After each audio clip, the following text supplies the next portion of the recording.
Bog Valentina. Nalazimo se na jednom vrlo zanimljivom mjestu sa jednom vrlo zanimljivom djevojkom. Pa evo, jel bi nam se htjela predstaviti? Može. Ja sam Valentina Pop, dolazim iz Osijeka i trenutno se nalazim u mojoj radnji, u mom ateljevu u kojem stvaram svakakve neke zelene stvačice i zelene proizvode koji idu po cijeloj Hrvatskoj. Hoćeš nam nešto malo možda više reći o tim proizvodima, što se imaš u ponudi? Pa imam svašta i uvijek radim na nekim novim stvarima, zato što nikad malo mi je dosta da je stalno jedno te isto, uvijek imaš nešto novo. Imam klasika terarije i imam sada novo zelene panele od stabiliziranog bilja, ali trenutno radim na terarijima od stabiliziranog bilja, znači to bi bili terariji u kojima je stabilizirano bilje, ne treba se očito na kraju. Odlično, jako zanimljivo. Kako si uopće došla do te ideje? Pa ne znam.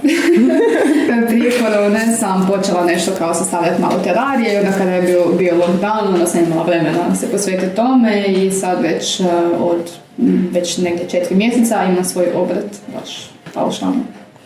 I kako ti je to?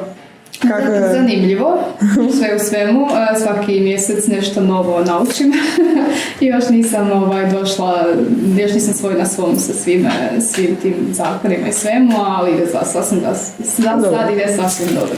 Polako, pa kasnije će to sve lijepo leći na svoje, kako bi se reklo. A planiraš li jednog dana možda i proširiti svoje poslovanje? Pa ovaj prostor koji sam trenutno mi je ok, ali kad imam puno posla, nemam baš puno mjesta, pa se moram snalaziti onako, prebacivati i šupljeg u prazno, kako bi se reklo. Tako da bilo bi super da nađem neki veći prostor koji bi bio malo veći. Malo veći, da. Znam da radiš i radionice često. Da, radila sam, sad trenutno ne radim, čekam da nešto si organiziram pa će biti ovdje, jer taj prostor na kojem sam imala radionice više nije dostupan, pa smišljam nešto novo. Dobro, nešto će se već naći, ubrzo ne sumnjam u to uopće. Imaš li uopće nekih konkurenata i kako se nosiš s njima, ako postoje na ovom području? Postoje konkurenti u Hrvatskoj i svi smo si super. I kad god treba nekome pomoć, tipa fali mi biljaka, pošalje mi to, fali mi mahovina, pošalje mi to, pomožemo si, dok ima ovaj jedan koji baš nije dobar sa svima, tako da je to. Zovem ovo zdravom konkurencijom koja se voli pomoć i može i radi onako baš lijepo i svi se podržavamo. To je jako lijepo. Mislim da tako trebaju i ostali onako smatrati konkurenciju kao neki izazov za poboljšanje zapravo svog poslovanja. Da, ali nisu svi isti. Da, nažalost. Jel si imala možda nekakvih prepreka tijekom otvaranja ovoga? Kakav je proces bio? Je li bilo izazovno? Bilo je zanimljivo i bilo je izazovno i puno stvari koje su trebale, išla sam na poticaj za samozapošljavanje i trebalo je puno kriterija zadovoljiti i svašta nešto, ali na kraju sve se to onako posložilo lijepo. Jel bi preporučila nešto mladim osobama koje žele otvoriti svoj obrt ili malo poduzeće? Pa da, zašto ne, barem da probaju. Nakon 2 godine mogu vidjeti da li im paše ili ne paše. Najlakše je zatvoriti obrt, ali umjesto da misle ja sam to mogao, nisam mogao, bolje da se probaju kada znaju da bi išlo ili ne. I jedno pitanje, ovako malo ozbiljnije za kraj.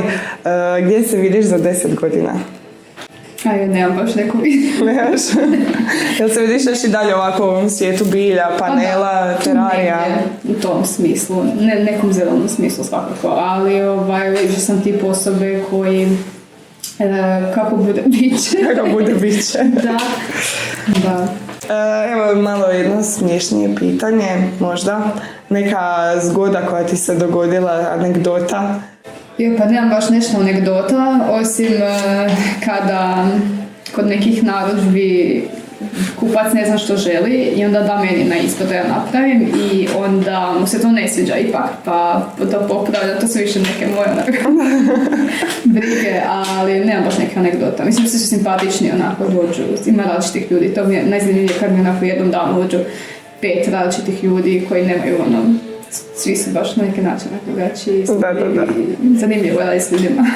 To vjerujem svakako. Koji ti je od ovih svih zapravo proizvoda tebi najdraži? Pa ne bi se baš mogla sad nešto opredijeliti previše, ali sad su mi zanimljivi ovi paneli, što sad to je nešto novo, sad radim već 2 godine pa mi je postalo onako već automatizmom da radim sve, dok ovi paneli volim stvarati reljefe kao što su u šumi, koristi to neko prirodno drveće, tipa šetaš po šumi, znači neko lijepo drvo, donesiš ga tu, malo ga očisti, staviš ga onda tako da bude na nekom tom reljefu i slagati onako biljke da budu kao što rastu u šumi, znači da bude što sličnije, da bude onako savršeno, nego da bude onako šumski. Koliko ti ovako prosječno zapravo treba da napraviš neki panel ili karari? Ovisi koliko je velik i ovisi koliko detaljno radim i koliko, pa ovisi, ali tako, te radi nekih možda malo manje od sat vremena, ako baš idem detaljno, a panel znam i 2 dana da stegnem, tako je veliki, ako je jako detaljan. I evo za kraj jedno brzo potezno pitanje, da mi možeš nabrojati što više biljaka trenutno koje se nalaze ovdje s nama?